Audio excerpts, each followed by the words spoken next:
এই যে আজকে বেগম জিয়া মারা গেল, বেগম জিয়ার পাশে তারেক রহমান বৈশা বৈশা কোরআন তিলাওয়াত করছে। ওনার মনের খবর কি আছে আল্লাহ জানেন। তবে তো আমরা নিজে যা দেখলাম এতটুকু তো দেখার পরে বলতে পারি একটা মায়ের জন্য পুরা জিন্দেগির জন্য এটাই বড় সফলতা। উনি অনেক বড় নেত্রীর জন্য বলি না, প্রত্যেকটা মায়ের জন্য এটা জিন্দেগির মধ্যে বড় সফলতা, প্রত্যেকটা বাবার জন্য এটা সফলতা। একটা সন্তান রেখে গেল তিলাওয়াত করতে জানে, মায়ের পাশে বৈশা বৈশা কোরআনের তিলাওয়াত করতে লাগলো। আল্লাহর কোরআনের তিলাওয়াত করলে মায়ের জন্য ফায়দা, বাবার জন্য ফায়দা।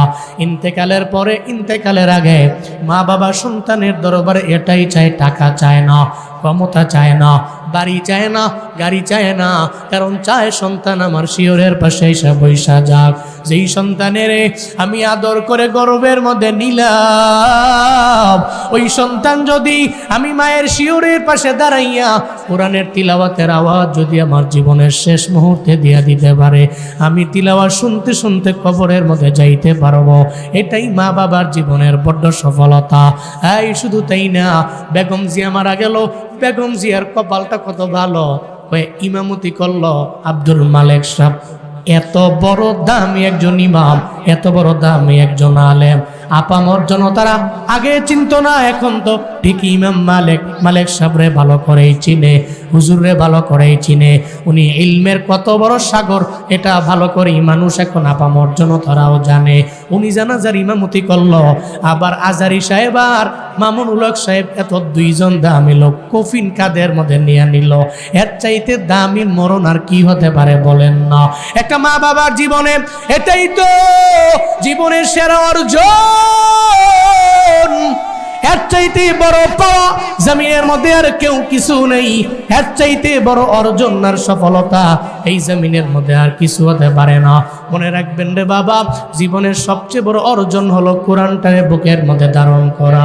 আর যদি মরার আগে ডান বাম থেকে কোরআনের সাউন্ড শুই না মরে যাইতে পারে, আর যদি মৃত্যুবরণের পরে নিজের ছেলে যদি তিলাওয়াতের সাউন্ড দিতে পারে, এর চাইতে সফল জীবন দুনিয়ার অন্য কোনো ব্যক্তির হবে না, ঠিক কিনা? মরার আগে আপনার ছেলে আপনার শিউরের সামনে হাজির হয়ে গেল, পড়তে লাগলো ইয়াসিন ওয়াল কুরআনিল হাকিম ইন্নাকা লামিনাল মুরসালিন আলা সিরাতিম মুস্তাকিম।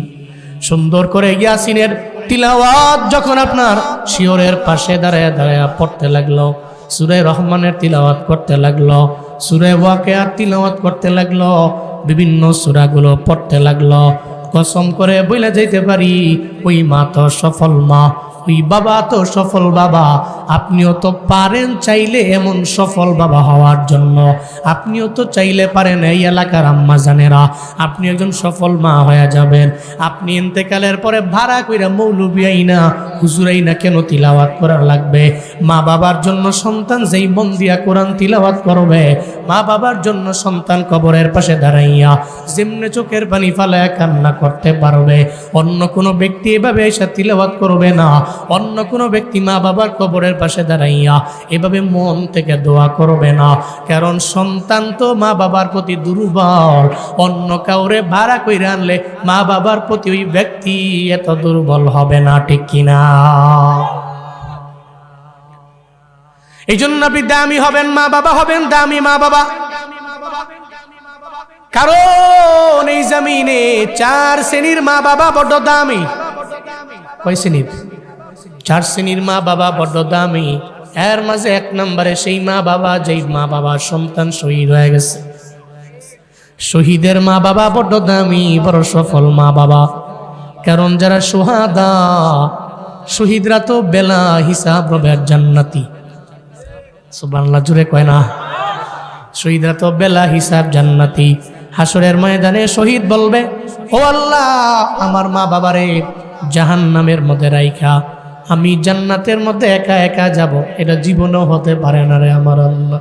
কারণ ইসলাম কায়েম করতে যাইয়া, আমি ধর্মের কথা বলতে যাইয়া আমার তাজা রক্ত জমিনে দিয়ে আসলাম। আমার মায়ে ঠিক মতো খাবার খায় নাই, আমার বাবায় ঠিক মতো কাপড় চোপড় কিনে নাই। আমার মা বাবা আমার জন্য সারা জিন্দেগি লাগায় চোখের পানি ফালায় কান্না করলো। আমি পারি না ওই মা বাবারে সারা জান্নাতের মধ্যে যাইতে। আজকে মা বাবারে জান্নাতের মধ্যে নেও, এরপরে আমি জান্নাতের মধ্যে যাব। তাহলে শহীদের মা বাবাদের কপাল ভালো না খারাপ? আরো জোরে বলেন, এরা সফল না ব্যর্থ? এরা সফল হয়ে গেছে। এরপরে 2 নম্বরে হাফেজে কোরআন। আর সিনার মধ্যে কোরআন আছে এমন আলেমের মা বাবারা সফল মা বাবা। হাফেজে কোরআন আর আলেমে কোরআনের মা বাবা সফল মা বাবা। কেন? মদিনার নবী জানায়া দেয়, হাসরের ময়দানে আল্লাহ পাক বলবে, এই হাফেজে কোরআন, সিনার মধ্যে তো 30 পারা কোরআন ঢুকাইলা, যাও আমি তোমাকে বলে দিলাম তুমি এখনই জান্নাতের মধ্যে চলে যাও। কারণ তুমি নেক আমল করলা, আবার সিনার মধ্যে কোরআনটারেও ঢুকাইলা, আবার কোরআন অনুযায়ী নিজের জিন্দেগিটাও গঠন করলা। ও হাফেজ, তুমি এখনই যাও, এখনই তুমি জান্নাতের মধ্যে ঢুকে যাও। ওই হাফেজ বলবে, ও আল্লাহ, না না, আমি একা একা জান্নাতের মধ্যে যেতে পারি না। কই কি চাও? কই আমার মা বাবারেও লইয়া আমি জান্নাতের মধ্যে যাব। এই তোমার মা বাবারেও কেন নেওয়া লাগবে? তোমার দাদারে দাদিরে কেন নেওয়া লাগবে? তোমার নানারে নানিরে কেন নেওয়া লাগবে? তুমি যে এলাকার মধ্যে, যেই ঘরের মধ্যে লজিং থেকে পড়লা, ওই ব্যক্তিরে কেন জান্নাতের মধ্যে নেওয়া লাগবে? হাফেজ বলবে, আল্লাহ গো, আমার মা বাবা তো আমার কষ্ট করে লালন পালন করলো। আমি মাদ্রাসা থেকে গেলাম, বাড়ির মধ্যে ছুটিতে যাওয়ার পরে আমার মায়ের নিজে না খাওয়াইছে। আমি যখন মাদ্রাসার মধ্যে যাব, আমার মা যখন আমার ডিম সিদ্ধ করে দেয়, মা 3টা ডিম সিদ্ধ করে নিজে খায় না, একটা খাওয়াইয়া পরে কয় 2টা তোমার বাটির মধ্যে দিয়ে দিলাম, বক্সে দিয়ে দিলাম, যা তুই পইরা তোর ব্রেনটা বড় ধারালো হয়ে যাবে। আল্লাহর কোরআন সিনায় ঢুকাও। আমি মা তো সারা জিন্দেগি লাগায় খাইলাম, তোরে আমি খাওয়াই, কারণ আমি জানি তোর সিনায় 30 পারা কোরআন ঢুকাইয়া তদ অনুযায়ী আমল করলে হাসরের ময়দানে আমি মায়েরে তুই বইলা যাবি না। হাফেজে কোরআন বলবে, ও আল্লাহ, আমি আমার মায়েরে বলতে পারি না, আজকে আমার মায়েরে তুমি জান্নাতে নাও, আমি একা একা জান্নাতের মধ্যে যাব না। হাফেজে কোরআন বলবে, আমার মায়েরে জাহান্নাম থেকে ফিরে জান্নাতের মধ্যে আগে ঢুকাও।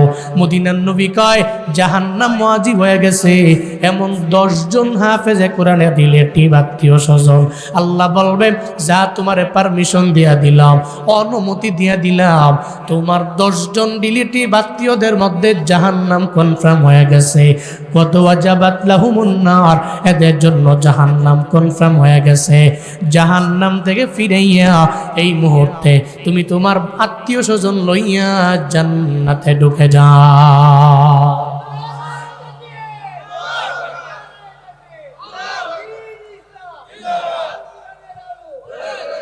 আতিনা ফি দারে দুনিয়া না হাসান, আতিনা ফি দারে উকবা না হাসান, ইয়া গিয়াসাল মুস্তাগীসি নাহদিনা লফদিকার বিল উলুমে ওয়াল গিনা। हर गोरी देने को तू तैयार है, जू न मंगे उस्त तू बेजारो है।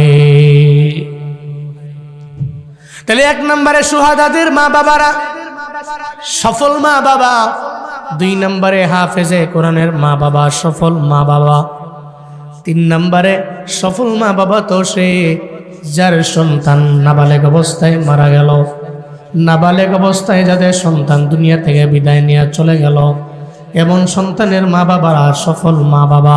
কারণ তারা মারা গেল, এদের গুনাহ নেই। হাসরের ময়দানে এরা তো বেলাইসা হবে জান্নাতে যাবে, যার গুনাহ নেই। এরা তো জান্নাতে সবুজ পাখি। এরা হাসরের ময়দানে বলবে, আল্লাহ গো, আমার মা বাবা আমারে হারাইয়া সারা জিন্দেগি লাগে আমার জন্য চোখের পানি ফেলায় কান্না করলো। আমার মা রাতেও ঘুমায় নাই, দিনের বেলা আরাম করে আমার মা, কাজ করতে পারে নাই, খাইতেও পারে নাই আমার মা। আজকে আমি একা জান্নাতে যাব না, আমার মা বাবারে লইয়া জান্নাতে যাইবার চাই। সুবহানাল্লাহ পড়ে না আরো জোরে আল্লাহু আকবার। أطيعوا الله والرسول فإن تولوا فإن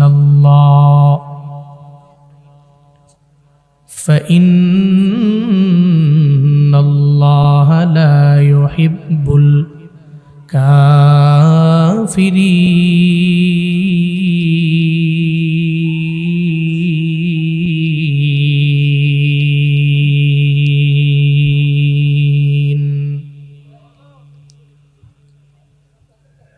আল্লাহ পাক বলেন, নবী উম্মতের বলুন,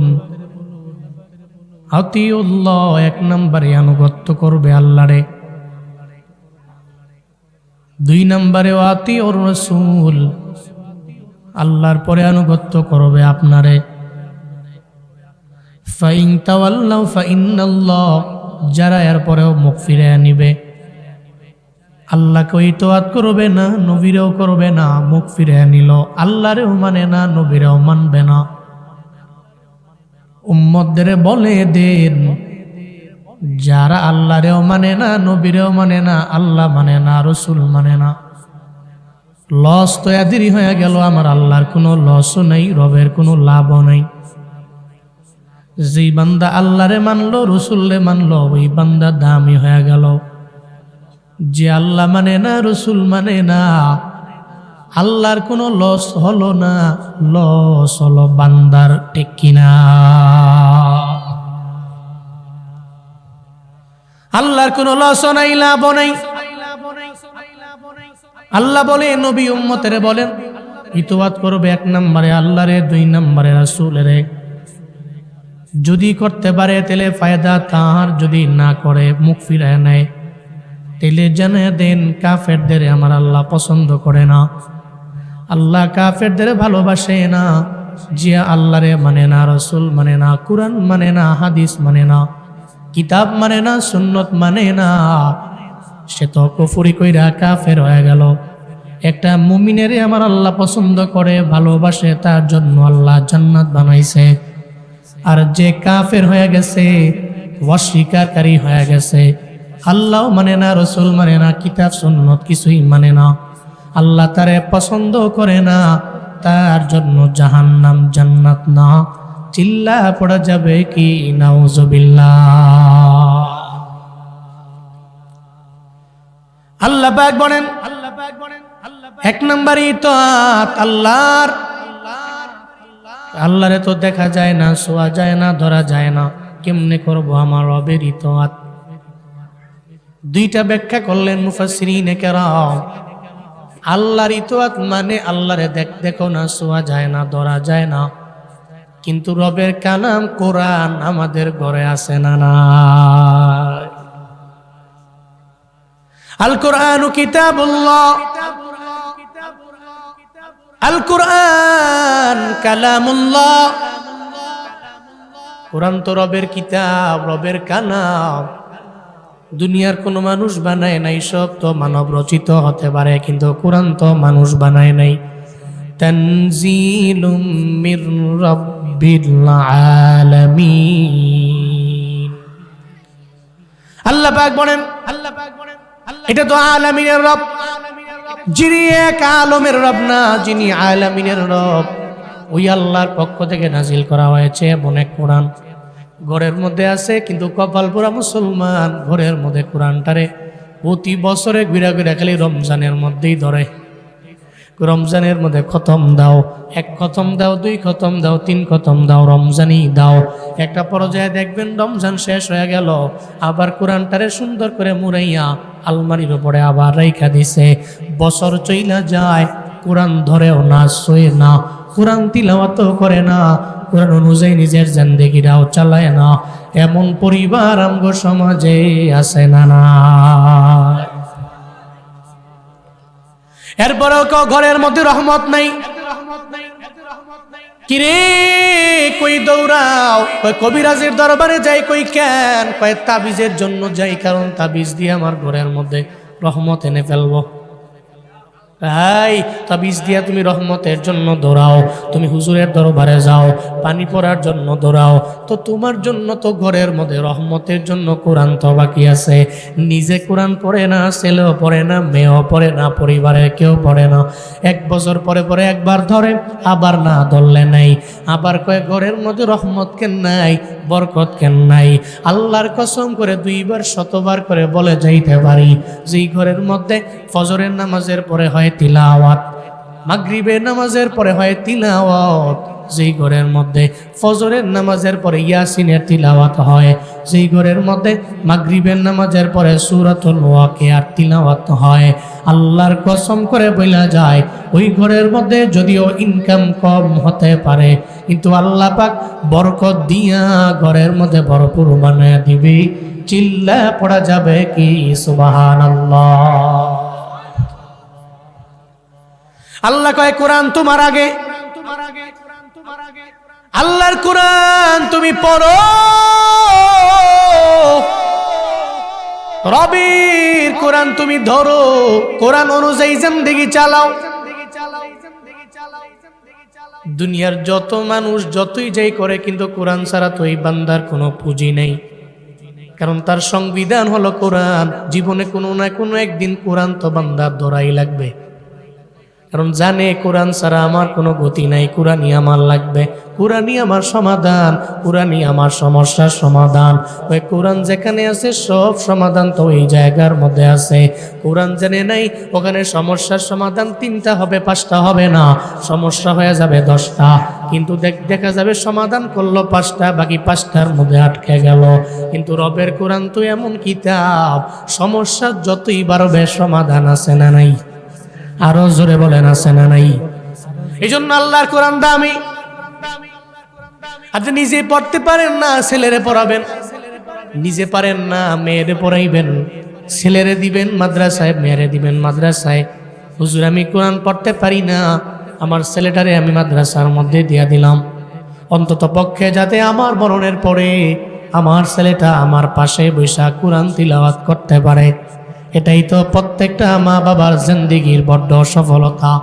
উনি ইন্তেকাল করে মারা গেল, ছেলে যদি কোরআন তিলাওয়াত করতে না পারে তাহলে আলেমের দরবারে দৌড়ে যাবে।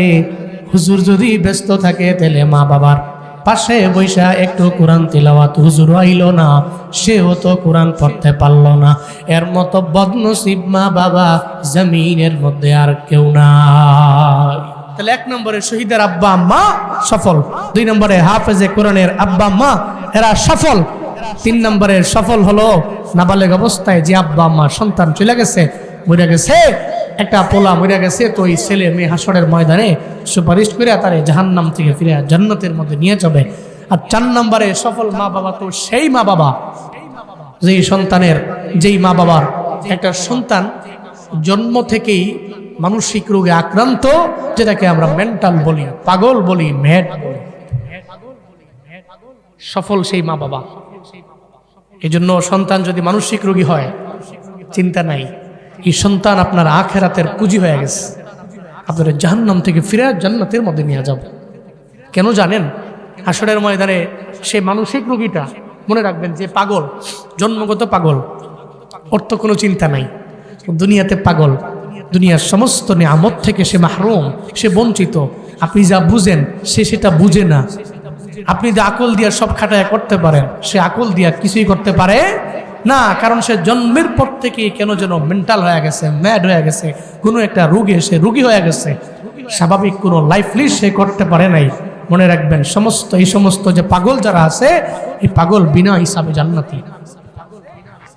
সুবহানাল্লাহ পড়বেন না? এই পাগল বিনা হিসাবে জান্নাতি। শুধু তাই না, অন্ধ, 2টা চোখ নাই, আহা, এরাও জান্নাতি মানুষ। জন্ম থেকে 2টা চোখ নাই, মা দেখে নাই, বাবা দেখে নাই, কাউরে দেখে নাই, আসমান দেখে নাই, জমিন দেখে নাই, পৃথিবীটা কেমন সে দেখে নাই। অন্ধ ব্যক্তির জিন্দেগিতে গুনাহ তো কম নাই বললেই চলে, সে জন্ম থেকেই তো অন্ধ। এ দুনিয়া কি, দুনিয়ার লোভ কি, লালসা কি, কিছুই বুঝে উঠতে পারে নাই, দেখে নাই নিজের চোখে। দামি আমরা তো বিরক্ত হই, ঘরের মধ্যে যদি কোনো একটা পোলা যদি একটু মেন্টাল হয়, পাগল টাগল হয়, বিরক্ত হইয়েন না। পোলাটা মেন্টাল পাগল, জন্ম থেকেই সে অন্ধ, কোনো লুলা ল্যাংরা এগুলোরে ধমক দিয়েন না, তারায়া দিয়েন না। এরা আপনার আখিরাতের পুঁজি, এরা আপনার জাহান্নাম থেকে ফিরে জান্নাতের মধ্যে নিয়ে আসবে। হাজারো হাজারো হাজারো অবাধ্য সন্তানের চাইতে এই সন্তান আপনার কাছে বড্ড দামি, যে আপনার আখিরাতের পুঁজি। তো মানসিক রোগীটা, পাগলটা হাসরের ময়দানে আল্লাহ পাক বলবে, এই যা, তোরে তো দুনিয়াতে আমি আল্লাহ সমস্ত নিয়ামত থেকে বঞ্চিত করেছিলাম, তুই দুনিয়াতে কোনো নিয়ামত পাস নাই, যা আজকে তুই জান্নাতের মধ্যে এখনই চলে যা। ওই ছেলে বলবে, আল্লাহ আমি একা যাব না। কিরে তোর কি কথা? কয় আমার মা বাবারে দাও, আমার মা বাবারে লইয়া জান্নাতের মধ্যে আমি যাইবার চাই। তোমার কেন মা বাবারে লইয়া জান্নাতে যাইবার মন চাইল? পাগল রে বল না আমায়। আল্লাহ গো, দুনিয়ার মধ্যে আমি পাগল ছিলাম, মেন্টাল ছিলাম, ম্যাড ছিলাম। আমার 50 বছর 60 বছরের জিন্দেগিতে আমি তো বিয়েও করি নাই, আমার বউ ছিল না। আমার মা বাবায় কষ্ট কইরা কইরা আমারে, কত কষ্ট কইরা আমার লালন পালন করছে। একটা বারের জন্য আমারে মেরে ফেলে নেই, একটা বারের জন্য আমারে ধমক দেয় নাই, একটা বারের জন্য তো আমারে তাড়াইয়া দেয় নাই এদের ঘর থেকে। বরঞ্চ আমার মা বাবা এত কষ্ট করে আমারে 50 বছর আমারে লালন পালন করলো, আমার 60 বছর লালন পালন করলো, 70 বছর লালন পালন করলো। তাই আমার মা বাবাই যে দুনিয়াতে আমার জন্য এত পরিমাণে কষ্ট করলো, আমারে ডানে বলল আমি বামে গেলাম, আমারে বলল সোজা যাও, আমি পেছনে গেলাম, আমি কোনো কথা মানতে পারলাম না। আমি তো মন থেকে এটা করি নাই, কারণ আমি পাগল ছিলাম, আমি বুঝতাম না। আমি মানসিক রোগে ছিলাম, এই কারণে আমি বুঝতাম না। আমার মা বাবাই এরপরও একটা বারের জন্য বিরক্ত হইয়া আমারে তাড়াইয়া দেয় নাই, ধমক দেয় নাই, আমারে মারেও নাই।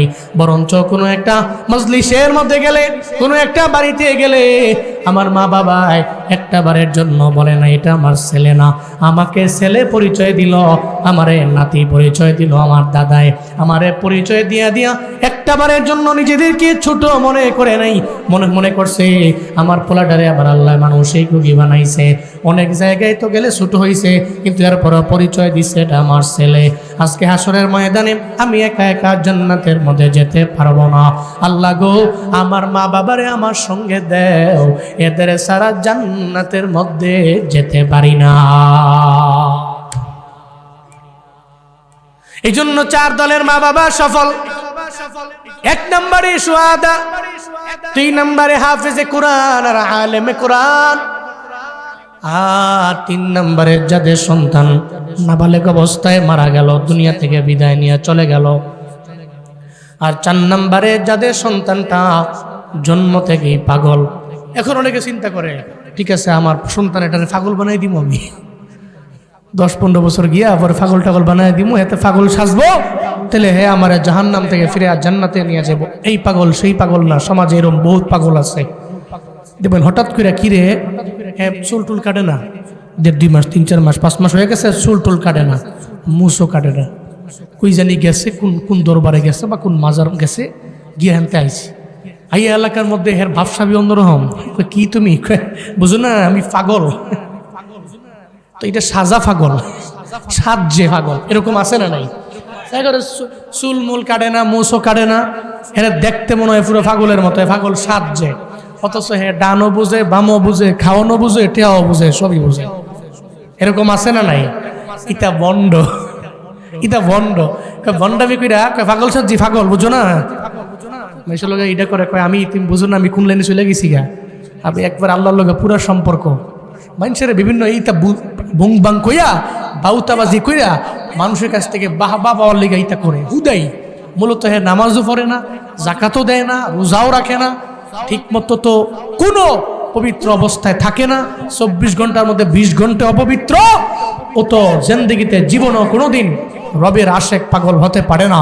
আর মানসিকভাবে বিকারগ্রস্ত মায়ের পেট থেকে বের হয়ে যে পাগল, ওই পাগলের সাথে আর তুলনা করলে তাহলে তো আমরা বোকা, জীবনও সে ওই পাগল না। সফল তো ওই মা বাবা যাদের জন্ম থেকেই বের হয়ে পাগল বের হয়ে আসছে, সে মেন্টাল, ডান বাম বোঝে না, পৃথিবী বোঝে না, দুনিয়া বোঝে না, সে আকল দিয়া খাটায় কোনো কাজ করতে পারে না, এমন পাগলের মা বাবারা জান্নাতি মা বাবা। সুবহানাল্লাহ পড়বেন না?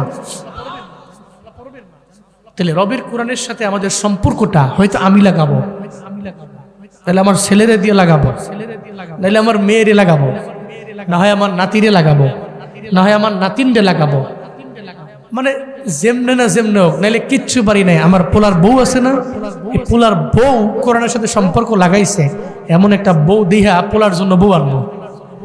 মায়াটারে বিয়া দিব, এমন একটা জায়গায় দিব, উনি হুজুর, উনি আলেম, উনি ভালো আলেম, অথবা হুজুর না হইলেও উনি কোরআন বুঝে, হাদিস বুঝে, সুন্নাহ বুঝে, ইসলাম বুঝে। এরকম আছে না? বহু লোক আছে হুজুরের চাইতেও সে স্কুল কলেজে পড়ে, ভার্সিটিতে পড়ে, অনেক ভালো, নামাজ পড়ে, 5 ওয়াক্ত নামাজ পড়ে, রোজা রাখে, আমল করে, বেয়াদবি করে না, আদব কায়দায় চলাফেরা করে, সমাজের মুরব্বীদের দেখলে সম্মান করে, এমন ব্যক্তি, এমন একটা ভালো ছেলে দেখে আপনার মেয়েটারে বিয়া দেন। এক কথায় আপনি কোরআনের সাথে সম্পর্ক আছে, যেমনি না যেমনি হোক, কোনো না কোনো একটা ভাবে হলেও আপনি সম্পর্কটা কোরআনের সঙ্গে লাগান। তাহলে ইতআত করা হবে কার? আনুগত্য করা হবে আল্লাহর। আল্লাহর দেখি না, আল্লাহর কোনো সময় দেখিনি, ধরতে পারি না, শুইতে পারি না, কিন্তু রবের কোরআন তো আছে, এই কোরআন অনুযায়ী নিজের জিন্দেগিটাকে চালাইতে পারবো তো ইনশাআল্লাহ, পারবো তো ইনশাআল্লাহ। আল্লাহ তৌফিক দান করেন, সকলে পড়েন আমিন। সমাধান চাও যদি জীবনে মরণে, ফিরে যাও খুঁজে নাও চোখ রাখো কোরআনে। সমাধান চাও যদি জীবনে মরণে, ফিরে যাও খুঁজে নাও চোখ রাখো কোরআনে। তবেই পাবে সুখ শান্তির ঠিকানা, তবেই পাবে সুখ শান্তির ঠিকানা, যদি মেনে নাও তুমি মনে প্রাণে। সমাধান সমাধান চাও যদি জীবনে মরণে, ফিরে যাও খুঁজে নাও চোখ রাখো কোরআনে। সমাধান চাও যদি জীবনে মরণে, ফিরে যাও খুঁজে নাও চোখ রাখো কোরআনে। এ বাণী নয় শুধু মুমিনের, যারাই চলবে মেনে ফল পাবে কোরআনের।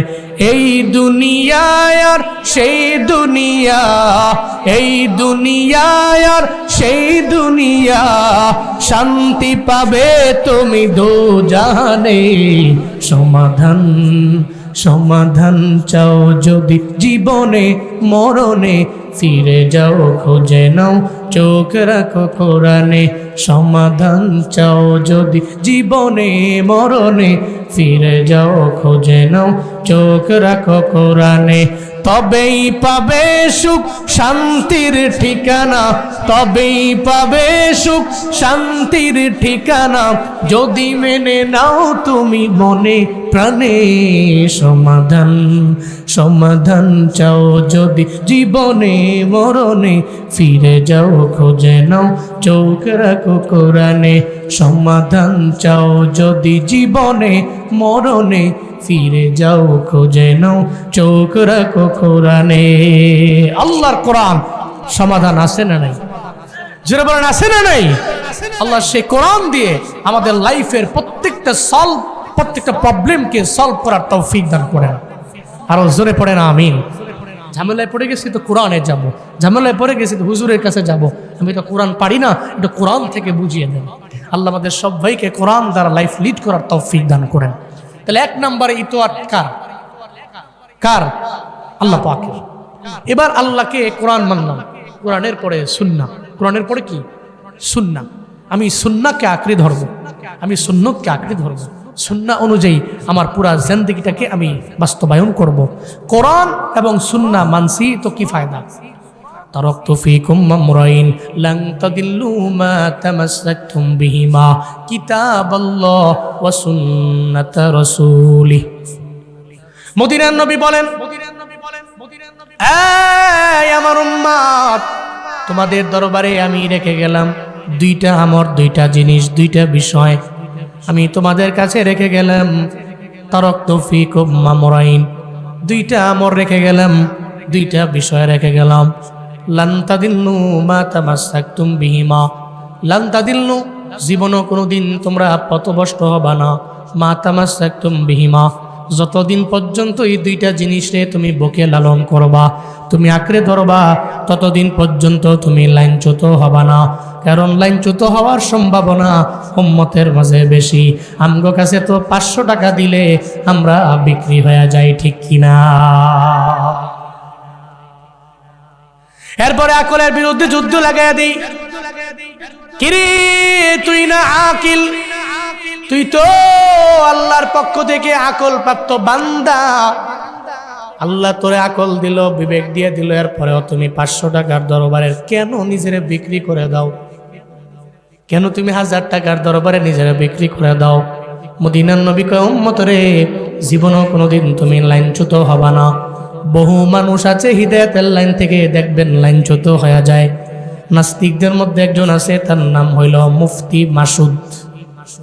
কি নাম? মুফতি মাসুদ।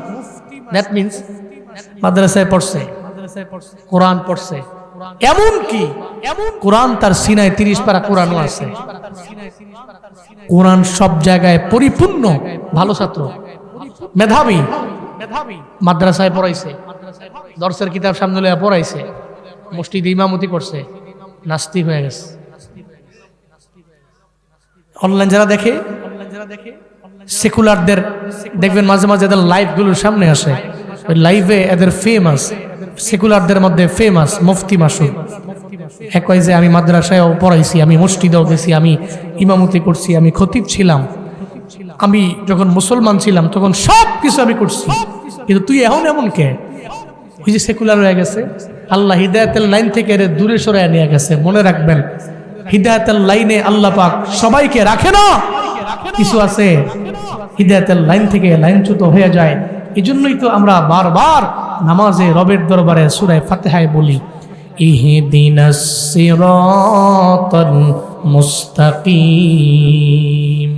আল্লাহর দরবারে বললাম, আল্লাহ গো, জীবনে কোনো না কোনো এক সময় কোনো ধোঁকায় পড়িয়া, কোনো মালের মায়ায় পড়িয়া, আল্লাহ তোমার সঠিক দিন থেকে আমি লাইনচ্যুত হয়ে যাইতে পারি। তবে নামাজের মধ্যে বারবার বলি, আমারে মরণ পর্যন্ত সিরাতে মুস্তাকিম, যেই সহজ সরল সঠিক পথ আছে, ওই পথে তুমি প্রদর্শন কইরো। ও আল্লাহ, তুমি বেঈমান বানাইয়া, নাস্তিক বানাইয়া কবরে নিও না। চিল্লা পড়েন না আমিন। লাইনচ্যুত হয়ে যাইতে পারেন যে কোনো সময়। এই জন্য মদিনার নবী বলেন, উম্মত, তোমরা দুইটা জিনিস আঁকড়ে ধরো, তেলে জীবনও কোনোদিন তোমরা লাইনচ্যুত হবা না, তোমরা পথভ্রষ্ট হবা না। দুইটা জিনিস আঁকড়ে ধরো, কিতাবুল্লাহ, সুন্নাতুর রাসূলি। 1 নম্বরে রবের কিতাব, দ্যাট মিনস কোরআন। 2 নম্বরে সুন্নাতুর রাসূলি, রবের রাসূলের সুন্নত, পয়গম্বরের সুন্নত আঁকড়ে ধরো। 1 নম্বরে ইতোয়াত আল্লাহর, 2 নম্বরে রাসূলের। দ্যাট মিনস 1 নম্বরে কোরআনের, 2 নম্বরে সুন্নতের রাসূলের। এর মানে 1 নম্বরে কিতাবুল্লাহর, 2 নম্বরে আমার পয়গম্বরের ইতোয়াত, আমার পয়গম্বরের আনুগত্য। আল্লাহর পয়গম্বরের আনুগত্য করে জমিনের মধ্যে যেই বান্দা চলবে, ও জীবনও কোনোদিন কোনো অন্যায় করতে পারে না। আল্লাহর কোরআনের সুন্নতের, নবীর সুন্নতের ইত্তেবা করে যেই বান্দা চলবে, ওই বান্দা মিথ্যা বলতে পারে না, ওই বান্দা ওয়াদা করে ওয়াদার খেলাফ করতে পারে না, ওই বান্দা আমানতের খেয়ানত করতে পারে না, ও কথায় কথায় গালিগালাজ করতে পারে না, তার জবান দিয়ে অন্য বান্দারে কষ্ট দিতে পারে না, তার হাত দিয়া অন্য কোনো ব্যক্তিরে সে জীবনেও কোনোদিন নাঘাত করতে পারে না, সে নিজের জালেম বানাইতে পারে না, সে দুর্নীতিবাজ হতে পারে না, সে মানুষের ওপরে অন্যায়ভাবে কোনো অত্যাচার করতে পারে না। যে আমার নবীর সুন্নতের ইত্তেবা করে, সে তো ফুলের মতো একটা মানুষ হয়ে যাবে, যার জিন্দেগিতে কোনো গুনাহ থাকবে না, আবার থাকলেও থাকবে সগীরা গুনাহ, কবিরা গুনার ধারে কাছে ও যাবে না। মনে রাখবেন রে বাবা, নবীর সুন্নতের ইত্তেবা যেই বান্দা করবে, নবীর সুন্নতের ইত্তেবা যেই বান্দা করবে, ও জীবনও কোনো দিন 31 নাইট উদযাপন করতে পারে না। এই ময়দানের যেই জুয়ান পোলারা আছে, আমার কাছে মনে হয় আজকে রাতের বেলায় দেখা যাবে আবরারদের দলভুক্ত কারা, ফুজ্জারদের দলভুক্ত কারা। কারা নেক আমল করনেওয়ালা, কারা গুনাহ করনেওয়ালা। আজকের এই মাহফিলে যেই নওজোয়ান যুবকেরা 31 নাইট উদযাপন না কইরা মাহফিলে ঠান্ডার মধ্যে এসে বসে রইল, আমি কসম করে বলে যাই আপনি নেক আমল করনেওয়ালা আবরারদের দলভুক্ত। আর যারা গুনাহ করে 31 নাইট উদযাপন করাটাকে নিজের জন্য, নিজের জীবনের জন্য প্রাধান্য দিয়া অনেক বেশি নিজের সফল মনে করলো, ওটাতেই মনে করলো কল্যাণ, আর ভালো কাজরে মনে করলো কল্যাণ, এরা জীবনও কোনোদিন আবরার না, এরা ফুজ্জারদের দলভুক্ত। কথা বলেন ঠিক কিনা? আল্লাহর কসম করে বলি রে বাপ, 26 সালে আপনার পুরো সালটা নিরাপদে কাটবে, আপনার পুরো বছর ভালোভাবে কাটবে যদি আপনি এই রাতের বেলা তাহাজ্জুদ পড়তে পারেন, যদি রাতের বেলা আপনি রবের দরবারে 2 রাকাত নফল নামাজ আদায় করে যদি আল্লাহর দরবারে বলতে পারেন, ও আল্লাহ, ও আল্লাহ, আগামী 26 সালটারে তুমি আমার জন্য কল্যাণ করবা নাইও, আপনি 2 রাকাত নফল নামাজে দাঁড়াবেন। এটাই মুমিনের কাজ। যারা ইত্তেবায়ে রাসূল যাদের অন্তরের মধ্যে আছে, যারা আমার নবীর অনুসরণ করে, যারা আমার নবীর অনুকরণ করে, যারা নবীর ইতাআত করে, এরা তো 2 রাকাত নফল নামাজের মধ্যে দাঁড়ায়া যাবে। আজকে রাতের বেলা 2026 সালের জন্য আপনি আজকে রাতের বেলায় বাড়ির মধ্যে যান, ওখানে গিয়া 2 রাকাত নফল নামাজ পড়বেন। সুন্দর করে নফল নামাজ পড়া আমার নবীর উপরে দরুদ পড়বেন, এরপরে নবীর উপরে দরুদ পড়া এরপরে ইস্তেগফার করবেন, এরপরে মুনাজাত করে রবের দরবারে বলবেন, আল্লাহ গো, আমার 25 সালে যত বিপদ তুমি দিলা, 26 সালে এই বিপদ তুমি আমারে দিও না। আল্লাহর কাছে আপনি বলেন, ও দয়ার মালিক, আগামী বছরটারে আপনি আমার জন্য ভালো বানাইয়েন, আমার বিপদ থেকে বাঁচায়েন, মুসিবত থেকে বাঁচায়েন, আমার ছেলে মেয়েগুলোরে আপনি দুধে ভাতে খাওয়ায়েন, আমার ছেলে মেয়েগুলোরে আপনি ভালো রাখেন, আমার স্ত্রীকে আপনি ভালো রাখেন, আমার মারে আপনি ভালো রাখেন, আমার বাবারে আপনি ভালো রাখেন। যদি আজকে রাতের বেলা এই 31 নাইট আপনি খ্রিস্টানদের কালচার নামাই না 2 রাকাত নফল নামাজে দাঁড়াইয়া আল্লাহর দরবারে যদি বলতে পারেন, আল্লাহ গো, তুমি আমার আগামী বছরটারে ভালো বানায়া দিও। জুনায়েদ আল হাবিব বলে যায়, যদি আপনি খ্রিস্টানদের কালচার না মাইনা, আল্লাহর কোরআন হাদিস নবীর সুন্নত মাইনা, নবীর ইতাআত করা মাইনা, নবীর আনুগত্য মাইনা, সামনে রমজান আসতেছে, রজব আর শাবানে রমজানের প্রতি চিন্তা ভাবনা কইরা যদি 2 রাকাত নফল নামাজে দাঁড়াইয়া আমি যেমনে বললাম সেমনে যদি করতে পারেন, আমার কাছে মনে হয় আপনি খাঁটি মুমিন যদি হন, তাকওয়ার লেভেল যদি হাই থাকে, আল্লাহ পাক 26 সালে আপনারে ভালো রাখবে। আমিও দোয়া করি, ও আল্লাহ, যারা আজকে রাতের বেলা 2 রাকাত নফল নামাজ পড়া তোমার দরবারে কানবে আর বলবে, আল্লাহ তুমি 26 সালটারে ভালো বানাইও, তুমি এদের দোয়াও কবুল করো, আর 26 সালে সবাই রে তুমি নেক হায়াত দিয়া বিপদ মুক্ত একটা জিন্দেগি দান কইরো। চিল্লায়া পড়া যাবে কি আমিন? অনেকে আমিন কইছে না, আপনারা রাগ হইছেন নাকি? হ্যাঁ, যারা আমিন কইছে না এরা মনে কোনো চিন্তা করতেছে 31 নাইট উদযাপন করলেই 26 সাল ভালো হইব। জোরে কোন আমিন। 31 নাইট উদযাপন করা এটা খ্রিস্টানদের কাম, খ্রিস্টানদের ওয়ার্ক, খ্রিস্টানদের কাজ।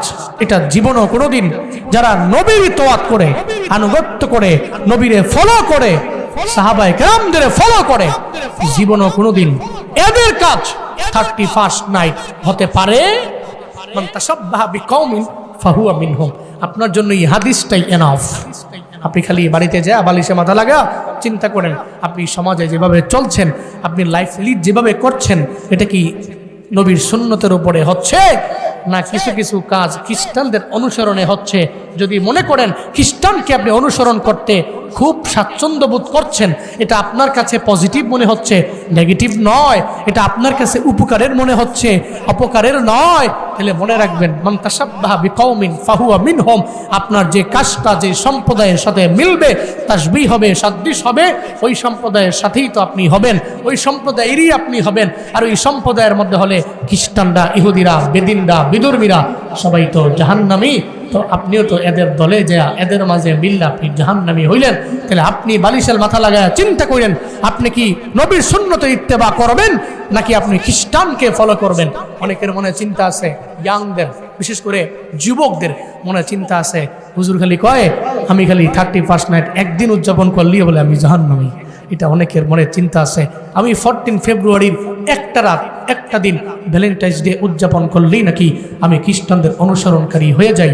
বাপ, আমি তোমার বুঝাবার জন্য বলি 31st নাইট আর এই 14 ফেব্রুয়ারি যদি মনে করো এটা মুসলমানদের, তুমি করতে পারো। এটা কালচারের বিষয়, এটা তো এমন কোনো স্বাভাবিক কোনো বিষয় না, এটা কালচার। তুমি মনে করতেছো 31st নাইট এটা উদযাপন না করলে মনে হয় আমি সফল হতে পারতেছি না। যদি মনে করো এটা, তাহলে তো তুমি খ্রিস্টানদের কালচারটা সংস্কৃতিটাকে তোমার সংস্কৃতির সাথে তুমি মিলে ফেললা, তাশবীহ করলা, সামঞ্জস্য করলা। তো মদিনার নবী তো সেটাই বলছে, মান তাশাব্বাহা বিকওমিন, যে কোনো সম্প্রদায়ের সাথে তাশবীহ লাগায়া কোনো কাজ করলো ফাহুয়া মিনহুম, সে তাদেরই দলভুক্ত হয়ে গেল। তো এটা নবী কইছে, জুনায়েদ আল হাবিব না। তুমি কি চাও তোমার সারা জিন্দেগির আমলটা বরবাদ হয়ে যাক? তুমি কি চাও তোমার সারা জিন্দেগির নামাজ রোজা সব বরবাদ হয়ে যাক এক রাতের 31st নাইট উদযাপন কইরা? আমি আমার জিন্দেগিটাকে বরবাদ তো করতে চাই না। চালাক তো সে যে হুজুরের কথা অনেক বেশি রিসার্চ না কইরা চিন্তা করবে এক 31st নাইটে আমি কুরবান করতে পারি, এক 14 ফেব্রুয়ারির ভ্যালেন্টাইন্স ডে আমি কুরবান করতে পারি, আমি ত্যাগ করতে পারি। আমি মুসলমানদের যুবক, তুমি পণ করো, তুমি নিয়ত করো, তুমি মুজাহাদা করো, চেষ্টা করো, তুমি পারবে, তুমি পারবে, তুমি পারবে। নবীর সুন্নতের ইত্তেবা কইরা সুন্নতের গলার মধ্যে লাগায়া জান্নাতি মানুষ হওয়ার জন্য তুমি পারবে। ইয়াংরা চাইলে পারে, যুবকরা চাইলে পারে। আল্লাহ আমার যুবক ভাইদেরকে রবের ইতআত আর নবীর সুন্নতের আমল কইরা মরার তৌফিক দান করেন। আরো জোরে চিল্লায়া পড়ে না আমি।